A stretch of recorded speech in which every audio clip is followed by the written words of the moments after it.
اعوذ باللہ من الشیطان الرجیم بسم اللہ الرحمن الرحیم الحمد للہ رب العالمین والصلاة والسلام علی اشرف الانبیاء والمرسلین وعلی اہل بیتہ الطیبین الطاہرین ولعنۃ اللہ علی اعدائہم اجمعین من یوم عداوتہم الی قیام یوم الدین.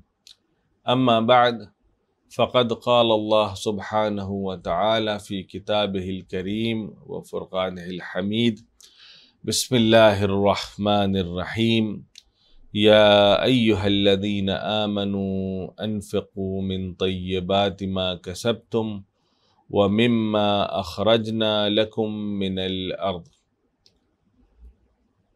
سامعین کرام، ناظرین کرام، السلام علیکم ورحمۃ اللہ وبرکاتہ. جیسا کہ آپ حضرات باخبر ہیں کہ تفسیر قرآن کا سلسلہ جاری و ساری ہے، اور جس موضوع کو میں نے آج اپنے لیے منتخب کیا ہے، جس کے سلسلے میں آپ کے سامنے بیان کرنا ہے، وہ ہے موضوع انفاق، جس کے سلسلے میں قرآن کریم میں متعدد مقامات پر اشارہ کیا ہے اور بے حساب تاکید کی ہے. یہاں تک کہ جہاں جہاں پر نماز کا ذکر قرآن میں آیا ہے، وہاں پر ایتاء زکوٰۃ کا بھی ذکر اکثر مقامات پر آیا ہے. وَيُقِيمُونَ الصَّلَاةَ وَيُؤْتُونَ الزَّكَاةَ. اس طریقے سے دینے کے سلسلے میں بہت زیادہ تاکید کی گئی ہے، بلکہ متقین کے صفات میں سے بھی ایک صفت کو انفاق رکھا گیا ہے. جیسا کہ سورہ بقرہ کی ابتدائی آیات میں ہے، بسم اللہ الرحمن الرحیم، الف لام میم ذالک الکتاب لا ریب فیہ ھدی للمتقین الذین یؤمنون بالغیب ویقیمون الصلاۃ ومما رزقناہم ینفقون. یعنی یہ وہ کتاب ہے، بسم اللہ الرحمن الرحیم الف لام میم، یہ وہ کتاب ہے کہ جو کتاب ہدایت ہے اہل تقوی کے لیے. اور اہل تقوی وہ ہیں کہ جو غیب پر ایمان رکھتے ہیں، نماز کو قائم کرتے ہیں، اور جو کچھ بھی انہیں عطا کیا جاتا ہے اس میں سے انفاق کرتے ہیں. یعنی صاحبان تقوی کے لیے جو علامت بیان کی گئی ہے، اس میں سے ایک علامت جو ہے وہ انفاق کو رکھا گیا ہے، اور یہ کہا گیا ہے کہ انسان راہ خدا میں جو کچھ بھی اس کو عطا کیا گیا ہے اس میں سے انفاق کرے. اپنی بات کو اس سے پہلے کہ میں مزید آگے بڑھاؤں، ایک بات کی طرف اشارہ کرنا چاہتا ہوں اور اس کی وضاحت کرنا چاہتا ہوں.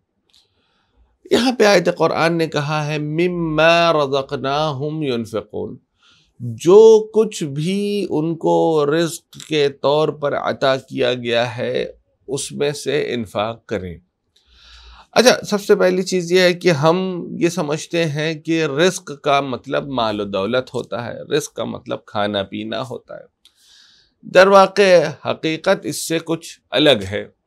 حقیقت میں رزق کا معنی کھانا پینا، مال و دولت نہیں ہے، بلکہ رزق کا معنی یہ ہے ہر وہ نعمت جو اللہ اپنے بندے کو عطا کرتا ہے اسے رزق کہتے ہیں. مثلا ماہ مبارک رمضان چل رہا ہے، اس میں ہم اور آپ روزانہ اپنی واجب نماز کے بعد ایک دعا ہے جو پڑھتے ہیں، وہ ہے اللہم ارزقنا حج بیتک الحرام فی عام ھذا وفی کل عام الی آخر.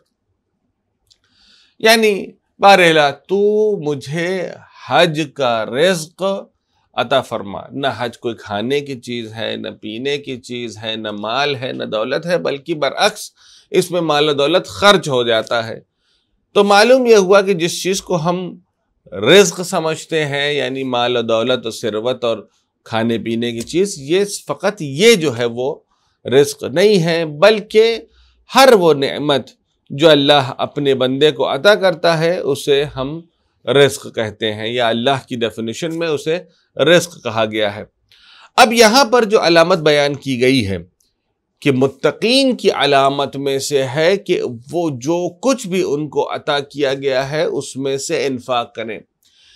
اگر ہم اس ڈیفینیشن کو، اس تعریف کو اگر ہم لے کر کے چلیں جو ہمارے ذہنوں میں ہے کہ انسان کے پاس اگر مال و دولت ہے، انسان کے پاس اگر کھانے کی پینے کی چیزیں ہیں، اس میں سے دے رہا ہے تو وہ انفاق کر رہا ہے، تو پھر یعنی یہ جو صفت ہے وہ صرف اور صرف مخصوص ہو جائے گی صاحبان مال و دولت کے لیے۔ یعنی اگر کوئی انسان متقی بننا چاہتا ہے تو پہلے صاحب مال و دولت بنے۔ کیوں؟ کیونکہ جب تک مال و دولت نہیں ہوگا تب تک وہ راہ خدا میں انفاق نہیں کر سکتا، انفاق نہ کر سکے گا تو پھر وہ متقی کے زمرے میں بھی شامل نہیں ہو سکتا۔ کیوں؟ کیونکہ متقی ہونے کے لیے صفت انفاق اس کے اندر ہونی چاہیے۔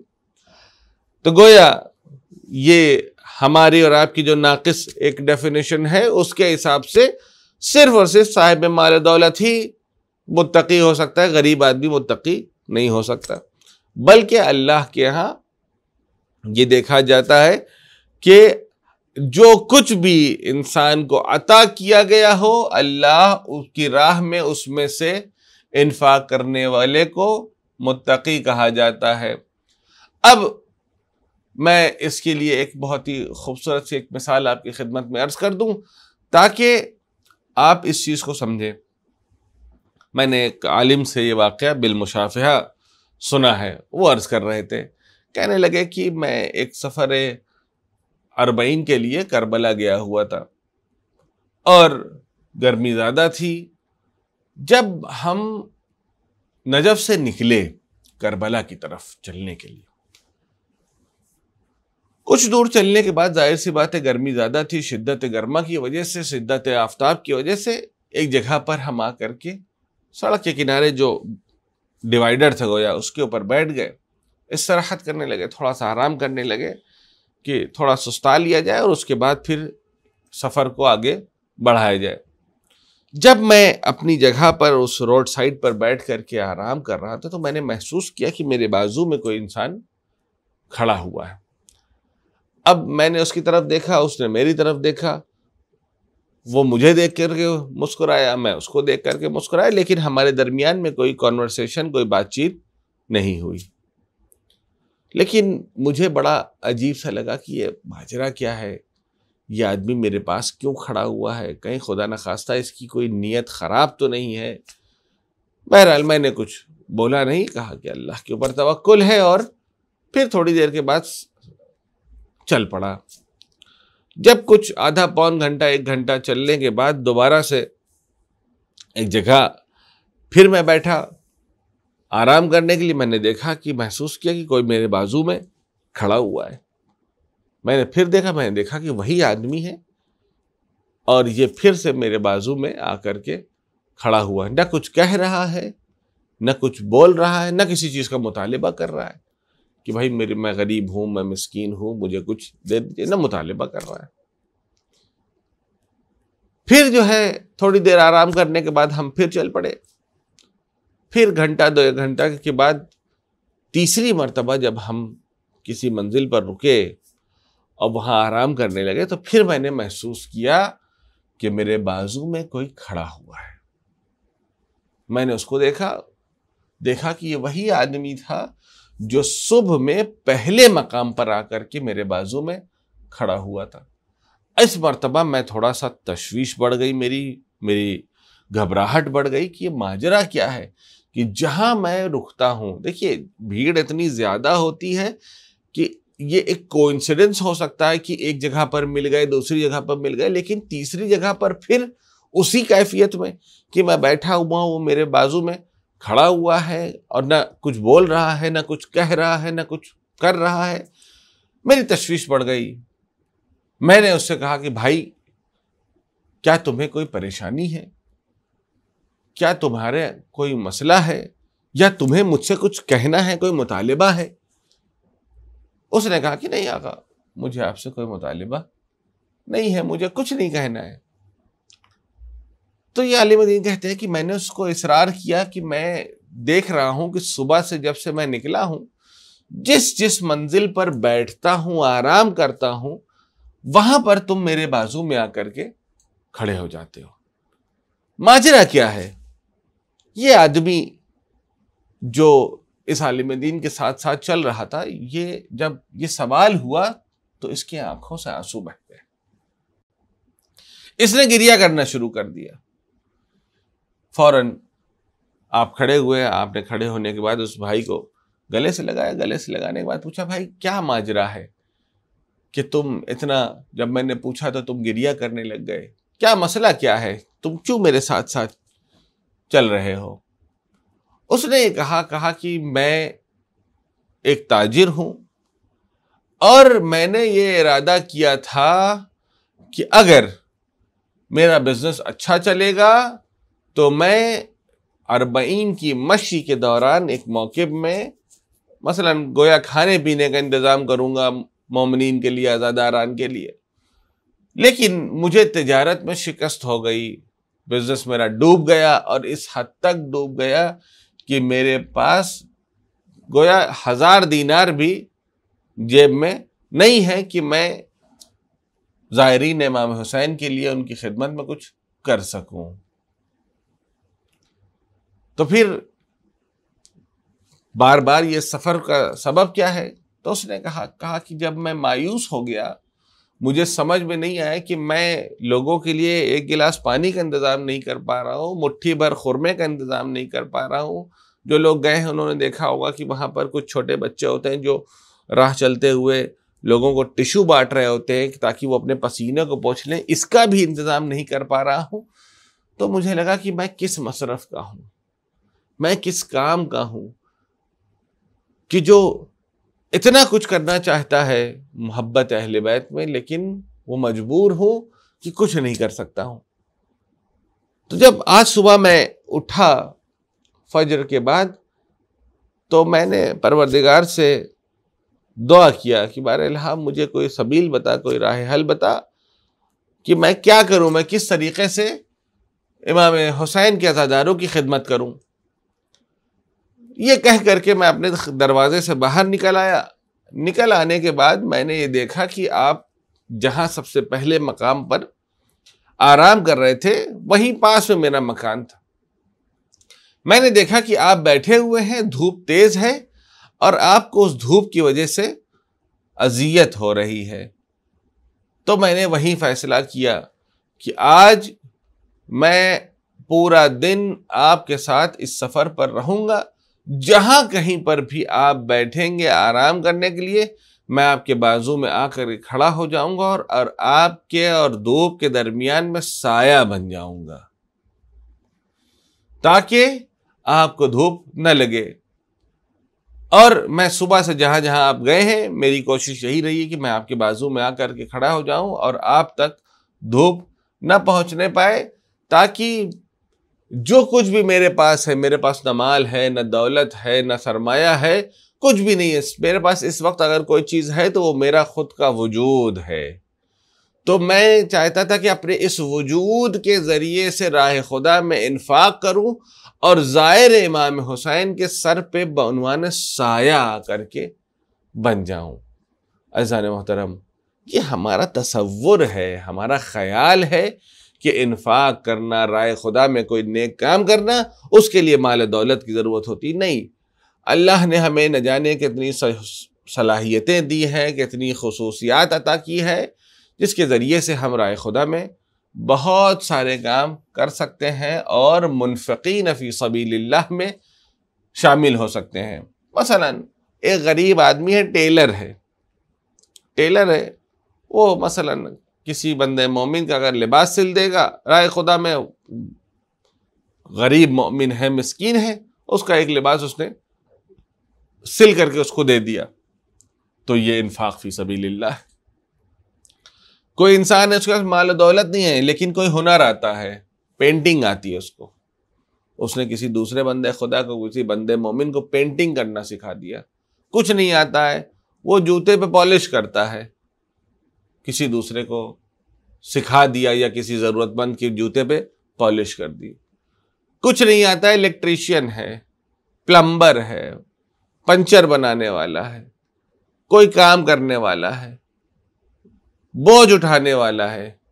مثلا دیکھا کوئی اور غریب تھا، ہر روز میں بوجھا اٹھاتا تھا، کلی کا کام کرتا تھا، جس سے میرے گھر میں 150 روپے آ جاتے ہیں، گھر کا خرچ چل جاتا ہے۔ میں نے دیکھا کہ مجھ سے بھی بری حالت میں کوئی دوسرا بندہ خدا ہے، میں نے کیا کیا، میں نے کہا کہ بھائی ایسا ہے کہ آج میں یہ جو میری نوبت ہے اس کو میں تمہیں دے رہا ہوں تاکہ تمہارا بھی کچھ بھلا ہو جائے۔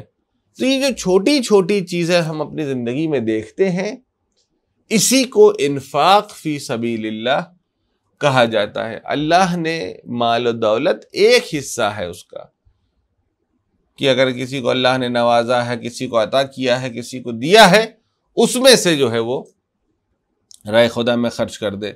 وَإِلَّا جو کچھ بھی دیا ہے مِمَّا رَزَقْنَاكُمْ، جو کچھ بھی عطا کیا ہے اس میں سے انسان دوسروں کو بانٹے، اسے انفاق کہا جاتا ہے۔ اور قرآن میں نہ جانے کتنی آیات اس سلسلے میں پائی جاتی ہے۔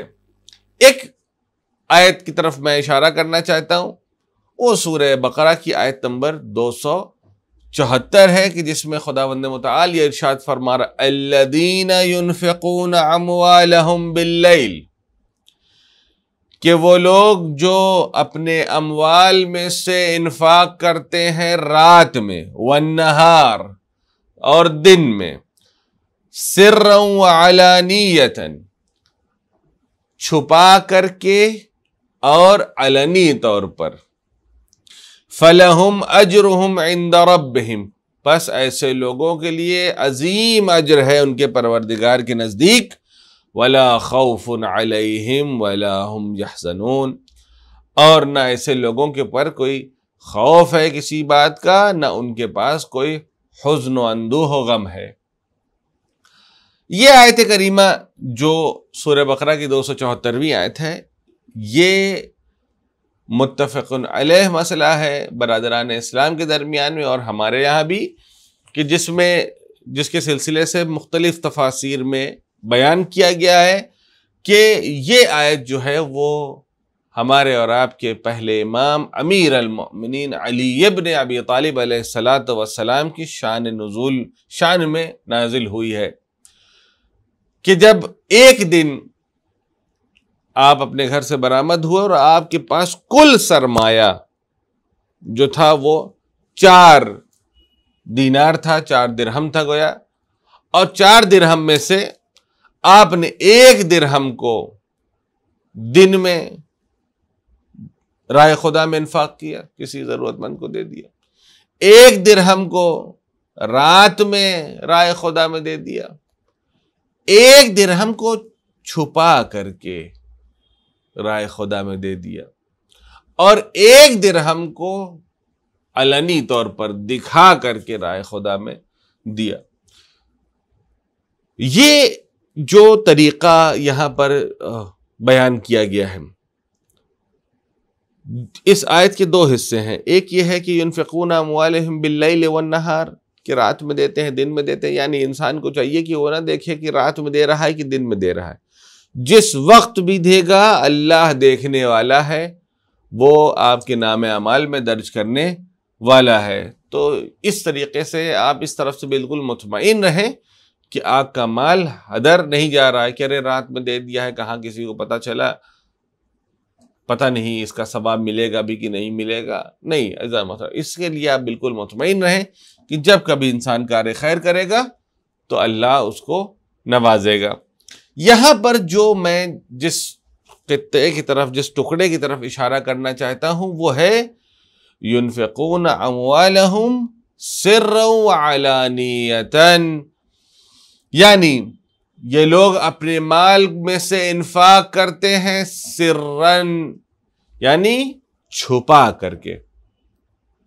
یہ ایک نہایت ہی اہم مسئلہ ہے، اس لحاظ سے بھی یہ اہم مسئلہ ہے کہ جب ہم انفاق کر رہے ہوتے ہیں، کسی کی مدد کر رہے ہوتے ہیں، کسی غریب کو دے رہے ہوتے ہیں، تو روایات میں ہے کہ انسان جب کسی غریب، کسی ضرورت مند کی مدد کرتا ہے، رائے خدا میں دیتا ہے، رائے خدا میں صدقہ دیتا ہے، انفاق کرتا ہے، تو وہ جو امداد، وہ جو کام، وہ جو صدقہ دے رہا ہے، وہ غریب کے ہاتھ میں بعد میں پہنچتا ہے، اللہ کے پاس پہلے پہنچ جاتا ہے۔ تو آپ اس بات سے بالکل مطمئن رہیں کہ جب کسی کی مدد کرتے ہیں، انفاق کرتے ہیں، تو وہ ڈائریکٹ اللہ کے پاس پہنچتا ہے۔ ایک چیز یہاں پہ تاکید کی گئی ہے کہ سرّوں یعنی چھپا کر بھی دو اور علانیتاً اور دکھا کر بھی دو، علانیہ طور پر دو۔ کبھی کبھی ایسا ہوتا ہے کہ ہم ہر چیز کو چاہتے ہیں کہ وہ دکھا کر کے کریں تاکہ 4 لوگوں کو خبر پہنچے، نام ہو، واہ واہ ہو، اور لوگ کہیں کہ ارے ماشاءاللہ، ارے جانتے ہیں فلاں صاحب کو، ارے انہوں نے اتنا چندہ دے دیا، اتنا رائے خدا میں بانٹ دیا، اتنا مال لٹا دیا، اتنی دولت رائے خدا میں دے دی۔ یعنی ہر قدم پر ہم و غم یہ ہے کہ صرف خدا کو پتہ نہ چلے کہ ہم نے کتنا دیا ہے، بندے خدا کو بھی بہرحال خبر رہے کہ وہ بھی سمجھے کہ ہاں صاحب بانٹنے والوں میں سے ہیں۔ یعنی جہاں ہم ایک طرف خدا کو خوش کرنا چاہتے ہیں، وہاں سمجھتے ہیں کہ برا نہیں ہے، تھوڑا سا بندہ خدا بھی جو ہے وہ خوش ہو جائے۔ نہیں عزیزان محترم، اللہ کہہ رہا ہے کہ ہمیں پسند ہے کہ آپ جب انفاق کریں تو چھپا کر کے کریں، یا جہاں پر علانیہ کرنا ہے۔ علانیہ کہاں پہ کرنا ہے؟ وہ خاص مقامات ہیں۔ خاص مقام کہاں پر ہے؟ جہاں پر اکثر فنڈ ریزنگ ہوتی ہے۔ یہاں پر یعنی فنڈ ریزنگ کا مطلب یہ ہے کہ ایسی جگہ، مثال کے طور پر جہاں ایک کوئی مدرسہ بننا ہے، کوئی اسکول بننا ہے، کوئی ہاسپٹل بننا ہے، کوئی مسجد بننی ہے، کوئی امام بارگاہ بننا ہے، وہاں پر لوگ اکٹھا ہی ہوئے ہیں دینے کے لیے۔ ایسی جگہ پر جہاں پر سب کے سب صاحب حیثیت ہیں، دینے والے ہیں، ایسی جگہ پر چاہیے کہ انسان علنیہ طور پر انفاق کرے۔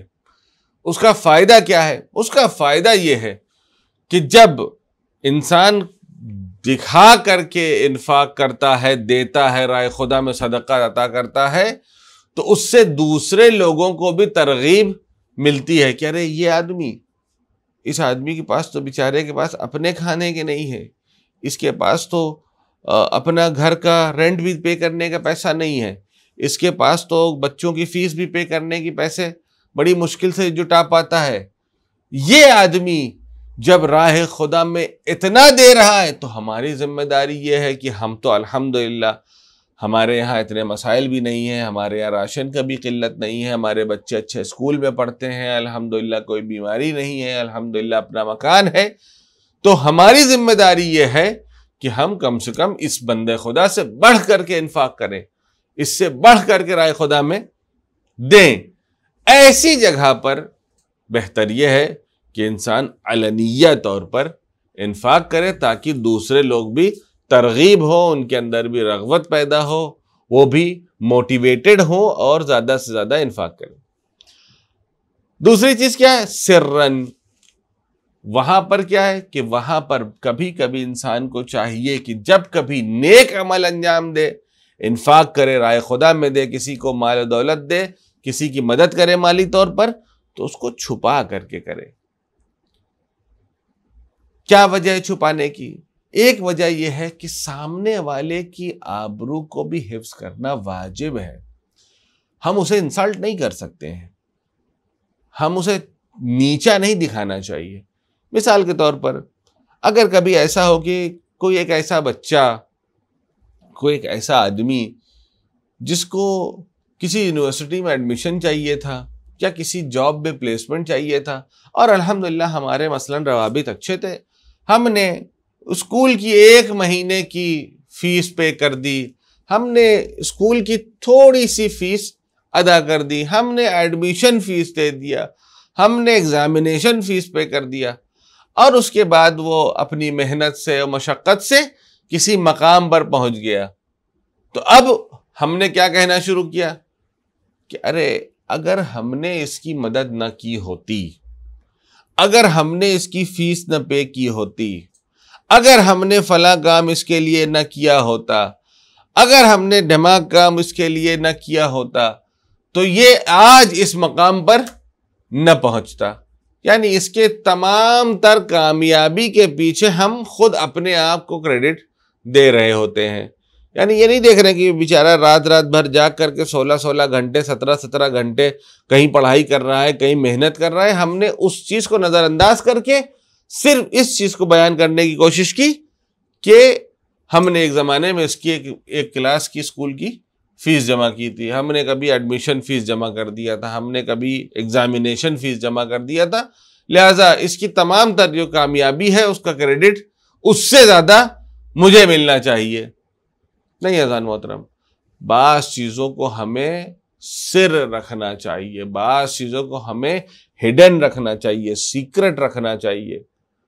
یہاں تک کہ امام حسین علیہ السلام کا قول مبارک ہے کہ ہمیں اس طریقے سے انفاق کرنا چاہیے، رائے خدا میں دینا چاہیے کہ اگر داہنے ہاتھ سے دیں تو بائیں ہاتھ کو پتہ نہ چلے کہ دیا ہے. کوشش یہ کرے انسان کہ ہر چیز کو بہت ہی سیکرٹلی رائے خدا میں دے. اچھا، اسی کے ساتھ ساتھ جو لوگ انفاق نہیں کرتے ہیں ان کے سلسلے میں بھی یہاں پر آیت نازل ہوئی ہے سورہ فصلت کی 6 اور 7 نمبر آیت ملا کے، فویل للمشرکین، وائے ہو مشرکین کے اوپر، الذین لا یؤتون الزکوٰۃ، یعنی جو لوگ نہیں دیتے ہیں رائے خدا میں زکوٰۃ، وہم بالآخرۃ ہم کافرون، اور آخرت کا بھی انکار کرتے ہیں. جہاں جہاں پہ میں نے عرض کیا کہ جہاں جہاں پر بھی قرآن میں لفظ زکوٰۃ کا ذکر آیا ہے، یقیمون الصلاۃ وآتوا الزکوٰۃ، یقیمون الصلاۃ وآتوا الزکوٰۃ، وہاں ہر مقام پر زکوٰۃ سے مراد یہ ہے کہ انسان رائے خدا میں کچھ نہ کچھ دے. اچھا، یہاں پہ ایک بات اور ہے جو میں چاہتا ہوں کہ اپنے ناظرین کے سامنے عرض کروں، وہ یہ ہے کہ جتنا زیادہ تاکید ہمارے یہاں دینے پر آئی ہے کہ دو، رائے خدا میں صدقہ دو، رائے خدا میں خیرات کرو، رائے خدا میں کار خیر کرو، رائے خدا میں انفاق کرو، رائے خدا میں خمس دو، رائے خدا میں زکوٰۃ دو، رائے خدا میں دو، رائے خدا میں دو، اتنا ہی زیادہ ہم نہ جانے کیوں دینے سے زیادہ لینے والوں میں انٹرسٹڈ ہیں کہ کہاں سے کیا مل جائے ہم لے لیں. نہیں، ہمارے یہاں دینے کی تاکید کی گئی ہے، ہمارے یہاں بانٹنے کی تاکید کی گئی ہے کہ ہم اس کو بانٹیں، ہم اس کو دیں، اور ہم جو ہے وہ اکٹھا کرنے کے بارے میں سوچ رہے ہوتے ہیں کہ کس طریقے سے ہم بچا لیں. بلکہ یہاں پر جہاں ذکر آ گیا ہے لینے اور بچانے کے سلسلے میں، بنی اسرائیل کے دور میں ایک جوان تھا جو بہت ہی متدین، بہت ہی پاک تینت، بہت ہی پاک سیرت، اور وہ جوان ایک دن خواب کے عالم میں اس نے ایک ملک کو دیکھا. اس ملک نے اس بندے مومن سے آ کر کہا کہ دیکھو، اللہ نے ایک پیغام بھیجوایا ہے تمہارے لیے، وہ یہ ہے کہ خدا نے مقدر کیا ہے کہ تمہاری زندگی کو 2 حصوں میں تقسیم کر دیا جائے. ایک یہ کہ جس میں تمہارے پاس غنا رہے گی، مال و دولت رہے گی، سرمایہ رہے گا، پیسہ رہے گا، عیش و آرام رہے گا، گھر رہے گا، سب کچھ رہے گا. دوسرا حصہ تمہاری زندگی کا فقر و فاقے اور ناداری میں گزرے گا. تمہارے پاس اختیار ہے کہ تم اسے کس طریقے سے چنتے ہو، پہلے غنا چاہیے یا پہلے فقر چاہیے. جو چیز بھی تم کو پہلے چاہیے تمہارے پاس اختیار ہے کہ تم اسے سلیکٹ کر لو. گویا اگر فقر چاہیے تو پہلے ایک مدت تک جو معین کی گئی ہے اس میں تم فقیر رہو گے، غریب رہو گے، اس کے بعد تمہارے پاس مال و دولت آ جائے گی، پھر باقی کا جو حصہ ہے اس میں تم صاحب حیثیت، صاحب مال و دولت رہو گے. اس نے خواب کے عالم میں اس کو یہ مشورہ دیا گیا. اس نے کہا کہ میں یہ چاہتا ہوں کہ میں اپنی زوجہ سے اس کے سلسلے میں ڈسکس کروں، اس کے بعد میں جواب دوں گا۔ اس نے یہ بات کہی اور اس کی آنکھیں کھل گئیں، بیدار ہو گیا، بے چین ہو گیا۔ بے چین ہونے کے بعد اس نے اپنے زوجہ کو بلایا، اس سے اپنے خواب کو بیان کیا، اور پھر اس نے ایسا کہا کہ اچھا یہ بتاؤ کہ اگر ایسا واقعاً ہو جائے تو تمہارے حساب سے ہمیں کیا کرنا چاہیے؟ اس نے کہا کہ اگر یہ موقع کبھی ملے تو کوشش یہ کرنا کہ پہلے ہماری زندگی میں غنا رہے، ثروت رہے، مال و دولت رہے، اور اس کے بعد جو ہے وہ فقر و فاقہ و غریبی و غربت رہے۔ تو اس نے کہا ایسا کیوں؟ تو اس نے کہا کہ اس لیے کیونکہ انسان کے پاس اگر بڑھاپے میں دولت آ گئی تو کیا آئی، اب بڑھاپے میں ہم دولت لے کر کے کریں گے بھی کیا؟ اس نے کہا کہ ٹھیک ہے، یہ مشورہ اچھا ہے، اگر ایسا کچھ ہوا تو بتائیں گے۔ جب شب میں یہ دوبارہ سویا تو اس نے خواب میں دیکھا کہ ہاں بھائی، اب تمہارا کیا ارادہ ہے؟ کیا تمہیں پہلے فقر چاہیے یا پہلے غنا چاہیے، ثروت چاہیے، مال و دولت چاہیے؟ تو اس نے کہا کہ پہلے مجھے مال و دولت چاہیے، اور اس کے بعد جب جو میعاد ہے، جو ایک ٹائم پیریڈ ہے، اس کے بعد جب آپ یہ ٹائم پیریڈ ختم ہو جائے گا تو پھر آپ مجھے فقر و فاقے میں، غربت میں مبتلا کر دیجئے گا۔